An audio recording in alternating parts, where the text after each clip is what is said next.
délégation monsieur le maire ko ben jotti o waktu donc ko weltare mawnde eminen étudiant ji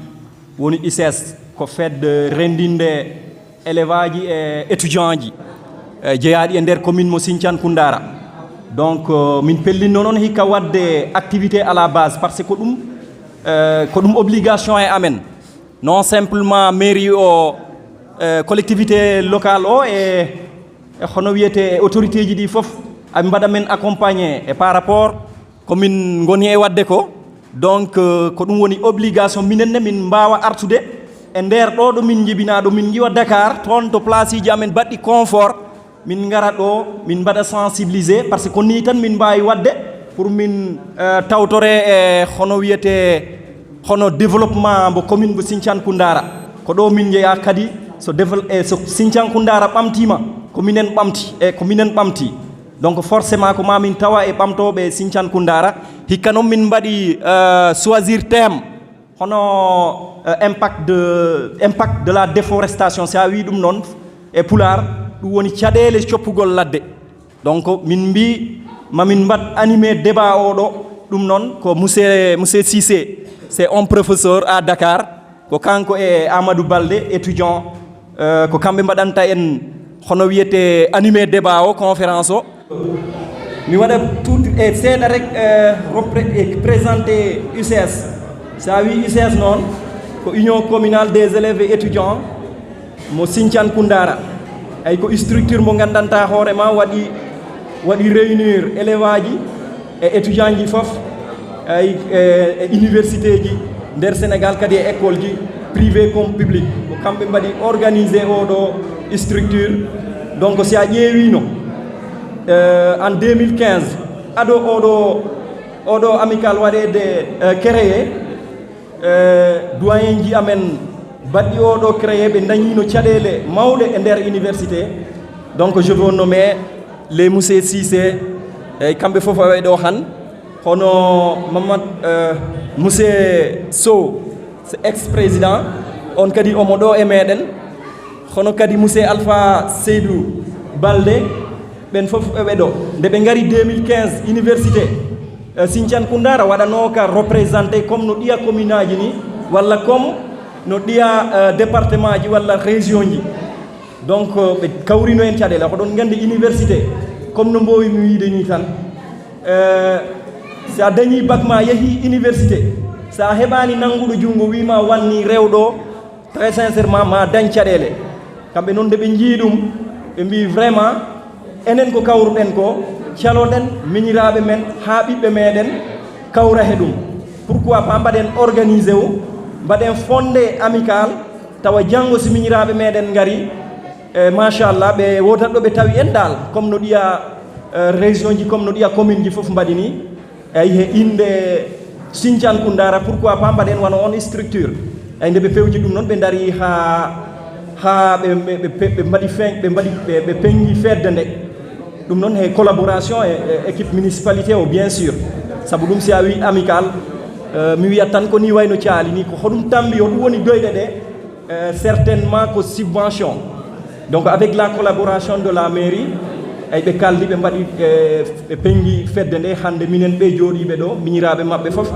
e ha heɓiɓe maɓɓe certainement miɗen mbaɗa ɗum bénéficié hande machallah ko yettore Allah mawde eyyi kono noon kadi comme no ɗiya structure ji ni tan UCS kadi na hawri e probléme ji ko ɗum jinnomi ɗo yeeso autorité ji ɗi mi waɗa lancé oɗo appel e bange caɗele komin kawri o wattu eyyi mankata noon caɗele kay gonga ko français o wiyata ko les difficultés c'est la vie donc UCS caɗele amen puɗɗiɗe tawde mbiyanmi nde mbaɗanmi lancé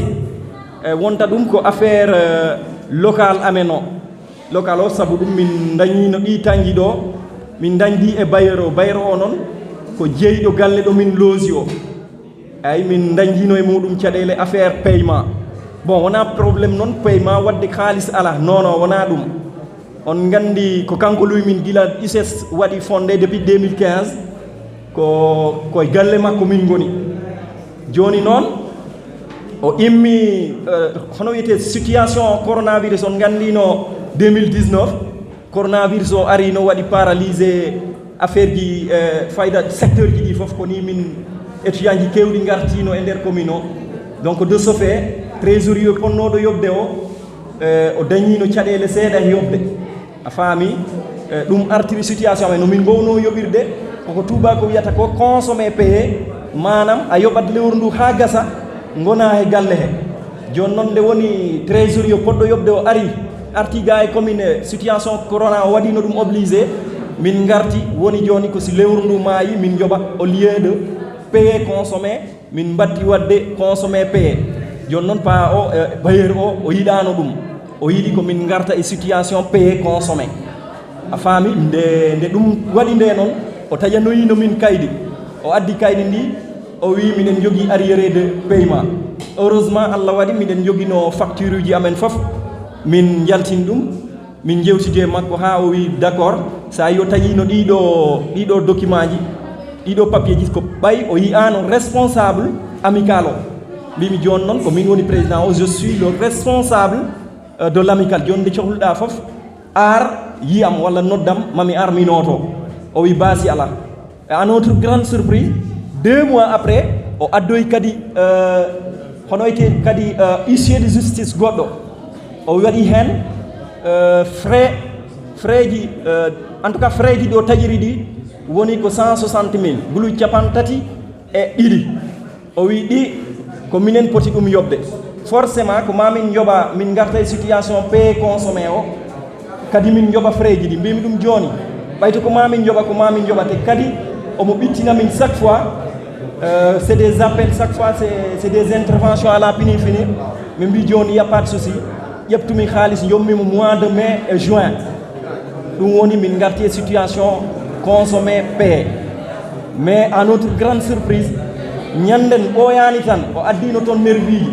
o wi yoɓe gar ɓe mbaɗa délogé étudiant ji ɗi yoɓe gonde avocat goto après nde noddumi e nde ɓen noddi kam mbimi ɓe très sincèrement wota o même toon hay bagage goto en tout cas banmi ɗum mise en garde kala ko ari toon e étudiant kala ko waɗi toon e étudiant en tout cas il sera responsable devant l'histoire ko ni o yaltiri o wi kam ma waɗam traduire à la justice donc o yeehi o artani ɓooyan ɗo kadi o arti toon o hokki ultimatum jusqu'à le 26 si 26 yoni o yaltinat étudiant ji ɗi donc appel mo mbaɗanmi lancé o ko noon procédure o juuti kono komi waɗa expliqué situation no woniri ni donc appel mo mbaɗanmi lancé o ko très sincèrement ko e faati collectivité e comment dirais collectivité locale o équipe de la municipalité ɓe mbaɗa min ɓe nanggana min subvention o so yalti à temps min mbaɗa procédure pour ɗabbude appartement goɗɗo saabu hannde ala fof no min mbawi wadde procédure ɗaɓɓude appartement goɗɗo subvention o yaltani ko gonga ni gayenɗo bailleur o ala heɓa men lawol par ce que minen jogui foof minen jogui facture uji amen kono kadi minen komin janggoɓe miɗen cohli wadde concentré wu e étude ji amen ɗi tawa wona ñande foof ñande arde yaha inoto convocation ji ɗum waɗat perturbé par ce que min des fois mi waɗa woppat cours uji am mi yaha intervention ji donc encore une fois mi waɗa lancé oɗo appel équipe de la délégation mairie o ɓe mbaɗa hono wiyete wallude min ɓe mbawa wallude min nde min keɓata subvention à temps min mbawa wadde lancé procédure ɗaɓɓude hono wiyete appartement goɗɗo donc ko ɗum woni toɓɓere premiére nde ɗaɓɓi ɓe mbaɗi procédure uji maɓɓe pour heɓde récépissé saabu waɗa andi pour association waɗe reconnaître pour somi ƴefti yeru neɗɗo pour gona nationalité leydi très sincèrement ko ma daña carte d' identité ko ɗum woni hollirde voilà ko a citoyen ndiɗo leydi ko hono noon kadi association so ala tan récépissé ko caɗele donc min mbaɗi lancé à chaque fois min déposat kono so yeehi tan ha do préfecture ɗo affaire o waɗat bloqué min keɓat papier kono reçu de dépôt kono suite heɓata dal saabu neni mi waɗi procédure ji am ɗi fof ha fayda Paris kono miɗen jiiɗi hen ballal kala ganduɗo hen woni ko feere woni ko relation ji e ko on appel mbaɗanmi lancé e autorité ji ko rendi ɗo ko foof pour ɓe mbawa min nangande hen récépissé o ko min cohluɓe ɗum saabu ɗum no hono no ɗiya amical ji hono no ɗiya région ji mbattani hono no ɗiya département ji mbattani min jiiɗi tan minen ne ko waawde wadde noon min jaha min kokka e dame voilà ɗum min mbawa ɗum wadde sona min keɓ récépissé o donc ko on appel kadi deuxiéme appel o mbiyan mi mbaɗanmi lancé kala autorité les bonnes volontés ɓe gandanta aɓe mbawi hen hunde ɓe daro hen pour min keɓa récépissé o ko ɗum woni deuxiéme point o troisiéme et dernier point effectivement troisiéme point o ko min cohli ko mobilisation saabu sa wi UCS wonanani ɗo neɗɗo goto UCS wonanani ɗo politicien UCS wonanani ɗo demo wonanani ɗo hay goto UCS wonani ɗo ko commune mo Sinthiane Koundara eɗen mbawi wiide ko fedde ko vitrine hono wiyete commune mo Sinthiane Koundara hande donc ko ballal fof kala neɗɗo gonɗo e nder commune mo Sinthiane Koundara woni demowo woni gaynako woni gawowo woni politicien o woni en tout cas ko mbawɗa wonde fof miɗen cohli ballal ma miɗen cohli kadi vraiment ɗoftede ko ɗum wawi wonde fof soko mbuuɗi soko buɗɗi soko terrain soko jambere ko wawi wonde fof soko duwaw ɗum noon ko troisiéme appel am mbo mbaɗanmi lancé e inde étudiant ji ɗi sinon mi wiya merci beaucoup à toutes nos autorités ici présents notamment à l'équipe de la municipalité conduite par M. Cissé, le premier adjoint au maire. Merci aussi aux délégués et chefs de quartier de Mandadouane. Merci à nos deux exposants et aussi à nos doyens ici présents parmi nous. Merci aussi à l'équipe de la presse Mandat TV. Encore une fois, vous avez réitéré votre engagement, surtout pour accompagner la population de la commune de Sinthiane Koundara surtout, et surtout votre engagement aussi pour le développement de Sinthiane Koundara et du Sénégal en général. Très sincèrement, au nom de tous les étudiants, je réitère les sincères remerciements à l'endroit de tout ton sacon ici présent. Vive l'ICES, vive la commune de Sinthiane Koundara, vive la jeunesse et merci beaucoup. Mi jaariɓe sabuna komin gagné en 2014 2015 woni lettre mo ɓe nelduno ka mairie maire on wi il faut ko waɗon fedde mais wawa on wallude par ce que gouvernement on no waɗi droit ji a wawata immade tan aɗa yaltina kalis taw ala ka fawɗa ɗum donc ko ɗum adduno ha ɓen ɓe immi ɓe waɗi nde fedde moɗon hande nde dossier ji ɗi waɗa constitué ha gasi ko fota landede kon fota fewnede kon fewna miɗo tawa e waɗuɓe moyen ji ha ɗum yeehi déposa au niveau de la préfecture miɗo tawa kadi ha e walluɓe ɓe pour ɓe wawi waɗede enquête au niveau de la gendarmerie ha joni noon no woni ko heddi e sengo kayri mondi mi andi noon ɗum ono jooɗiɓe ɗo ɓe fof no wodi ko heddi e sengo kayri mondi onon ɗon andi miɗo andi donc ɗum minen komin wawi puusude komin puusi on ha koɓe innata kon ko wawɗa e ƴettude palade nakkandi ko kartawal kasa kasan ko kayri andi donc il faut ko nango hen ha heɓon récépissé mon ko jungo mum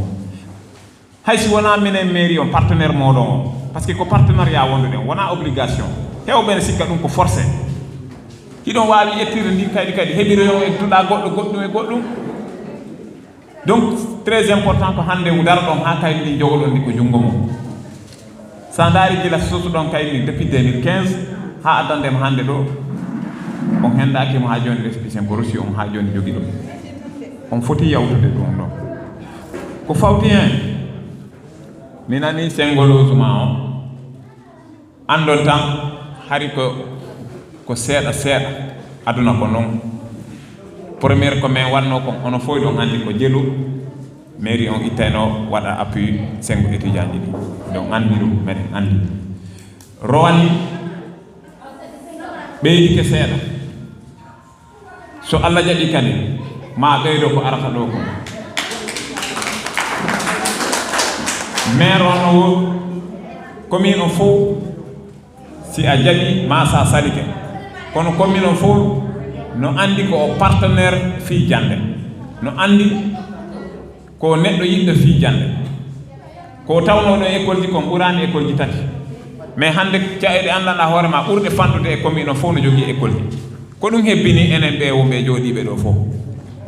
par ce que no woodi no andanɗa hoore ma caɗeɗe andanɗa hoore ma no jogui cukala jogui koye expérience jogui koye ngaandi muɗum ndi no weli ha kono école on ka woni ɗo no yaha heede kilométre jeetati wata yaade janngore donc ɓen fof ko ni perdiri aneji yawtude ɗi ɓe en perdi ɓe anndanɗa hoore ma Allah okkunoɓe welde hakkille wawde jogade leydi ndi kono ɓe wawani janngude mais hannde so daari e nder caɗeɗen ɗo no fanndi ka annduɗa école ala meɗen ñaagonom Allah o wawata en tawrude 2022 ɗo e budget 2022 on waɗede tawa men wawi heɓude ɗo lycée hara men wawi heɓude ɗo lycée sabu nam menen wona onon tan men ayni sa daari école élémentaire ça fait 3 ans 5 ans presque mi wawi wiide no fanti baba élève wiyoɗoma mi itti mi soodi fourniture école ɗum heewa dans les écoles élémentaires lando ɗon parent ji ɗi hewɓe chaque année komin fuɗɗorno ko 5 millions joni meɗe yaha 6 millions 7 millions école élémentaire musse ɓen tigi no woodi ko anndanɗa hoore ma document ji maɓɓe ɗi ɓe liggorta no tawa e on programme hiɓe andi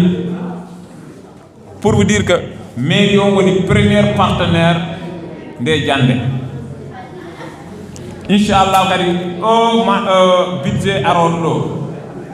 e sengo jande nde ma waɗe ɓeyde